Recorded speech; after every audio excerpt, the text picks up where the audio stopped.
Good afternoon, everybody. It's Dr. Karen, and I wanted to go through a technique that I use for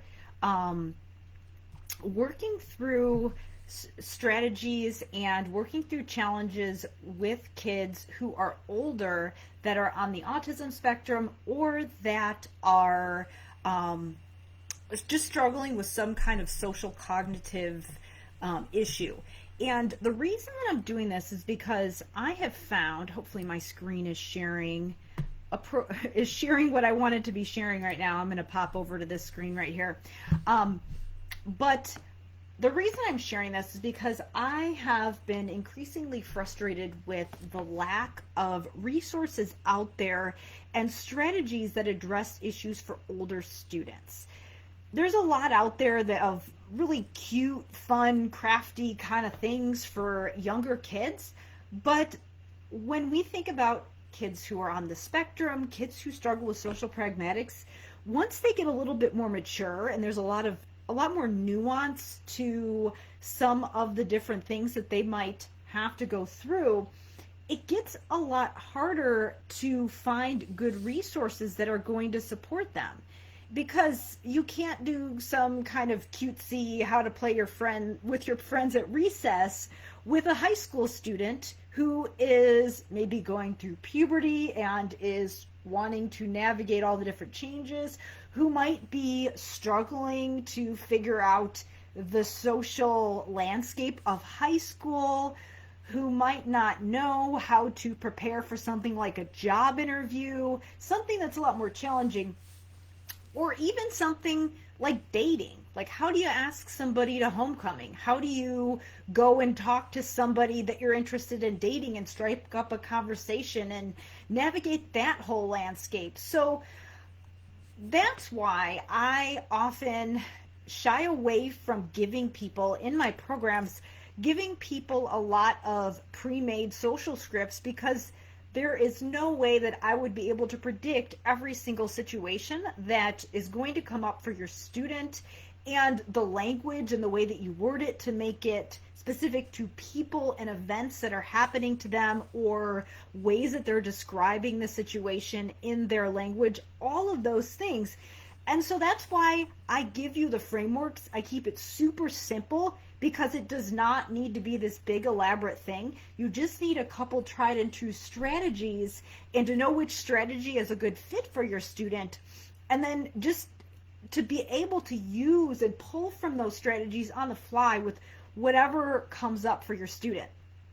Because you are going to have some things in your back pocket that are your tentative plan, but there's always going to be things that come up. I remember one time I had planned on, I had a particular student who was also working on some things with morphology and language, and he came in and was just really upset because he broke up with his girlfriend, and he was just really not in a state where he could think about morphology, and we had to talk through that situation and talk through navigating that specifically before we could deal with the other things. So I had to know how to do the strategy without having the materials just ready and pre-made. So I needed something simple. So the one that I'm going to go through today is pros and cons. And again, I'm just going to give you a really brief tutorial of how you use it. It is super simple, it's really helpful, and it just helps students to develop some of those metacognitive skills to think through their behaviors. It's called pros and cons. It's just one of the many strategies that you can use for students who are older to help them to start thinking through situations. And it's super easy, and we do this a lot of times. When I've been struggling with things in my life, had coaches and facilitators walk me through this exercise. So it's not just for people who are on the spectrum and who are working through some specific social cognitive things. It's really can work for a lot of people. So all you're doing is simply walking through pros and cons. It's just that simple. So what you want to do first is describe the event or situation. Again, what you're doing here is you're just giving some context. and figuring out the characters or the not characters, stakeholders in the situation, discussing the emotions, how the student is feeling about the situation, and just what's going on. So this is just context. So it's just what's going on here. And then you are going through pros and cons of what the student can do about the situation. And then you are going to figure out, okay, what are we going to do about this? So once you talk through the specific event or situation, what you want to do next is you're going to come up with some potential solutions and discuss pros or cons. So this should probably say choose a behavior. I'll change this and say choose potential solutions and discuss pros and cons. So you could even talk about, you have some different slides, so you might have a couple different solutions and then you have a pros and cons slide for each one. So you just go through, if I do this, what's a pro of me doing said behavior? What's a con of me doing said behavior? And you just go through and talk about the pros and cons of different choices and how that's going to affect them, how that's going to affect other people. And you can use this for any particular thing that they're working through. Another way that you can do it, aside from potential solutions, let's say that something happened to the student that is particularly distressing to them. In my example, my student broke up with his girlfriend and he was really upset. And in his mind, that is a terrible thing that just happened to him, but we could talk about the pros and cons of that situation to help reframe it. So that's another way that you can use this strategy.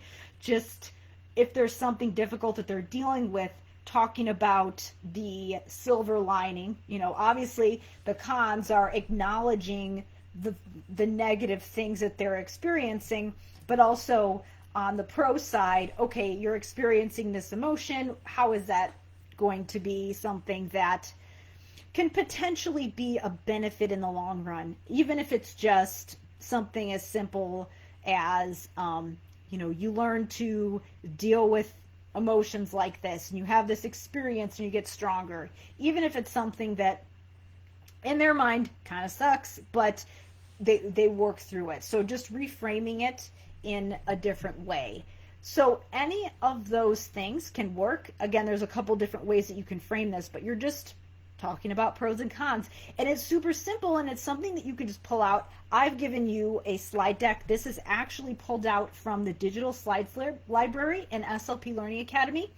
But you could do this with a pencil and paper as well. But I know that people nowadays, because you're doing a lot of things electronically, it's nice to have something in a digital format. And the great thing about this is that you can just go up here, click, make a copy, and you could have multiple. This could be your main template, and then you can just make copies for your different students as you have to use this. But again, you can do it on a piece of paper, you can do it on a whiteboard, or whatever works for you. The great thing about having this electronically is that you could, in theory, have the student add to it. You could give them the document, have them add to it later, have them do it as a home exercise, give this to somebody else and have them do it with the student outside of your therapy sessions to extend what you're doing in therapy. So there's a lot of possibilities here.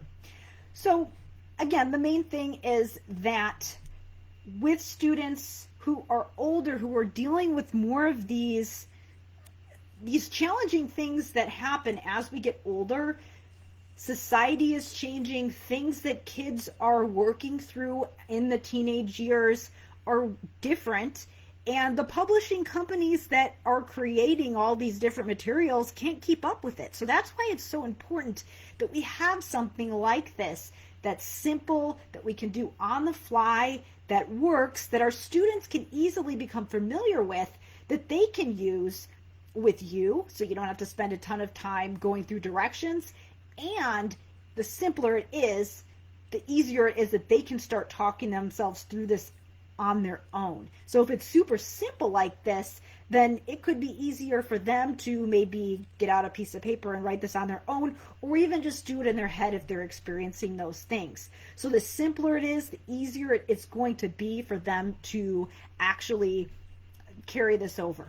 So this, again, as I said, is part of the SLP Learning Academy Digital Slides Library. There are tons of other slide decks like this for behavior and pragmatic language, as well as language and literacy and articulation. And then I've also added some fluency decks, and I'm currently in the process of doing some research for some AAC decks as well.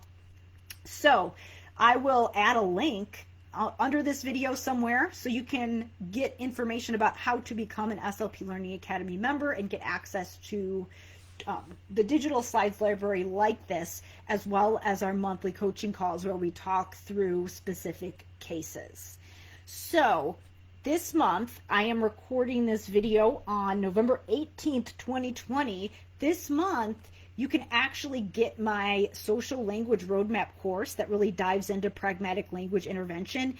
You can actually get it complimentary when you join us in SLP Learning Academy before December 1st of this year. So if you are watching this video and it is before December 1st of 2020, you can join us in SLP Learning Academy and get the social language roadmap included in your membership. So if you've been on the fence thinking about joining us, now is the time to do that. Thanks so much, everybody, for watching, and I hope you enjoyed this video. All you need to do to join us in SLP Learning Academy is check out the link below this video. Thanks so much.